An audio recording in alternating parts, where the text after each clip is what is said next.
How do we find out what a property will rent for?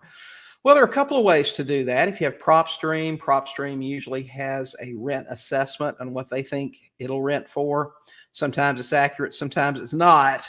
Zillow's the same thing. Zillow usually has a rent rate. There are several websites, Rentometer or Rentometer, whatever you prefer to call it.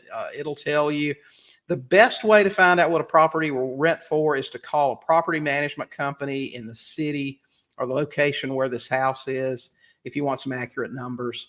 I mean, there are a couple other things you can do. You can look on Craigslist and see what something in the area will rent for. But I'll call a property management company or a realtor there locally and tell them, listen, I'm looking at a 3-bedroom, 2-bath on Oak Street that I'm interested in buying for a rental property. It's in excellent shape. They'll probably ask you what amenities it has and things like that, what you'll be providing, what the tenant will have to pay for.